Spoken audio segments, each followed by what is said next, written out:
Alright, man, as many of y'all should know, we just got the list of NBA All-Star reserves for the upcoming All-Star game in Inglewood, California. If y'all didn't know, it was announced in the pregame intro to the Lakers-Knicks game on the NBA on NBC on Sunday night, or last night, depending on when y'all are watching this. So the recent All-Star reserves, I hope everyone knows the Western Conference All-Star starters. If not, I will name them right now. SGA, Steph Curry, Nikola Jokic, Luka, and Victor Wembanyama. For the All-Star reserves in the West, it will be Kevin Durant, Anthony Edwards, Devin Booker, Jamal Murray, Chet Holmgren, Denny Avdia, and LeBron James. On the Eastern Conference side of things, Jalen Brunson will start along with Tyrese Maxey, Jaylen Brown, Cade Cunningham, and Giannis, while their reserves are Donovan Mitchell, Jalen Johnson, Karl Anthony Towns, Pascal Siakam, Norman Powell, Scotty Barnes, and Jalen Duren. A lot of people do feel like that there were a lot of people that were left off this roster. A popular name is Alfred Sengun. Alfred Sengun is averaging 21 on the year along with 9 boards and 6 assists, or maybe vice versa. And according to a lot of NBA fans, his defense has improved, and I've seen a lot of the Rockets games. He's looked a lot better on defense, and he's looked a little better offensively this year than he was last year. James Harden this year with the Clippers is averaging 25, 5 rebounds with 8 assists, shooting pretty efficiently. Some people are saying Dillon Brooks, and even though I can see why, he was never going to make the All-Star game anyway.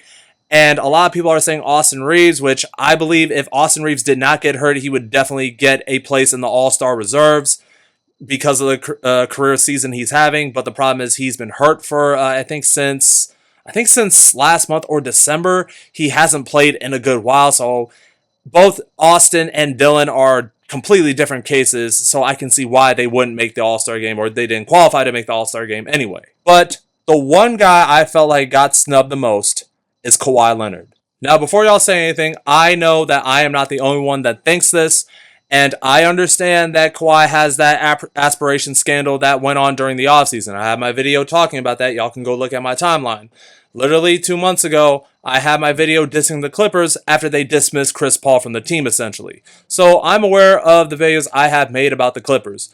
But if you guys think about it, Kawhi is averaging a career-high 27.6 a game. For some context, his last career high was his first season with the Clippers, which was 2019-20, where Kawhi averaged 27.1, and the season before with the Toronto Raptors, 2018-19, when he won the championship, Kawhi averaged 26.6 a game.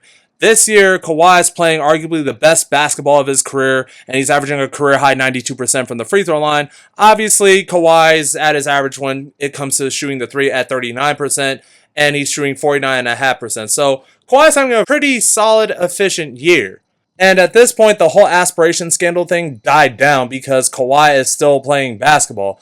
Yes, they could still be in trouble when they address those things this upcoming offseason, the 2026 offseason. But right now, Kawhi has put that behind him, and again, he's playing the best basketball of his career. And I know some of y'all are also going to say, well, the Clippers started off the season 6-21, which is why Kawhi Leonard and to a certain extent James Harden did not make it. Okay, in that theory, fine.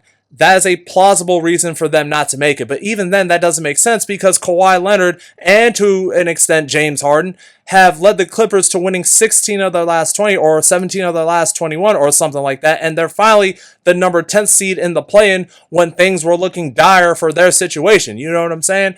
And for some context, Pascal Siakam was named an All-Star reserve in the East. And the Indiana Pacers are one of the worst teams in the league right now. I think their record is like 13-36 or something like that.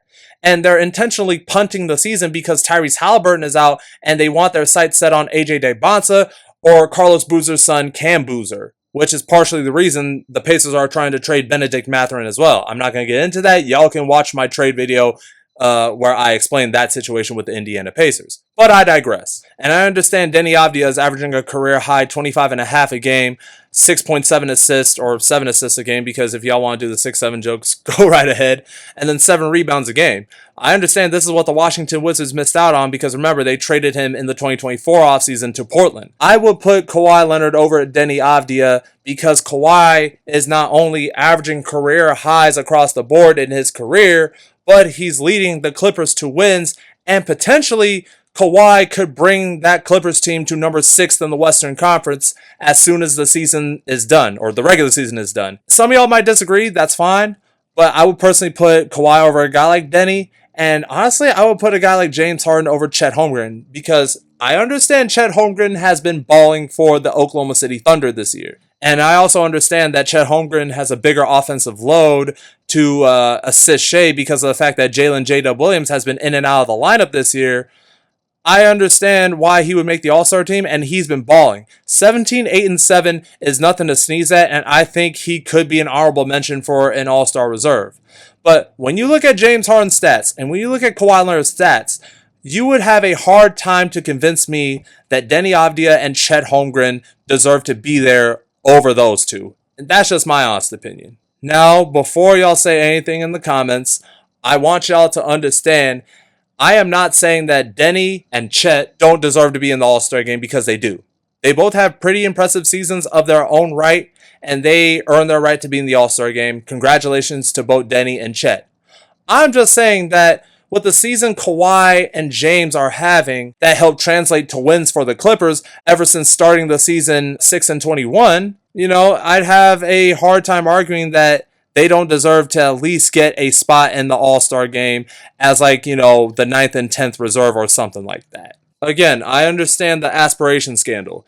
And my mom was telling me that there's a possibility that he was asked to be in the All-Star game and he didn't want to participate anyway, which I guess it would make sense, but at the same time it doesn't because the fans kind of vote who they want to see in the All-Star game. But I don't know. The politics of it all just kind of confuses the hell out of me. So I'm going to leave it to y'all in the comments when it comes to that. Look, again, I understand the whole aspiration scandal, but at the same time, that's kind of a cop-out now. And it's just again, you can't deny that he's having a better season than both Denny and Chet combined. So I don't know why you wouldn't put Kawhi in the All-Star game. But I'm going to leave it to y'all in the comments. Do you guys think Kawhi Leonard got snubbed?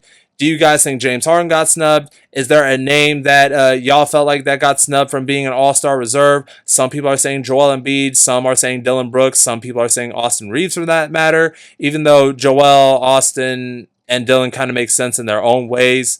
But I can see why some people say that they got robbed as well. So I don't know, man. What do y'all think in the comments? Who do you think is the biggest All-Star snub this year?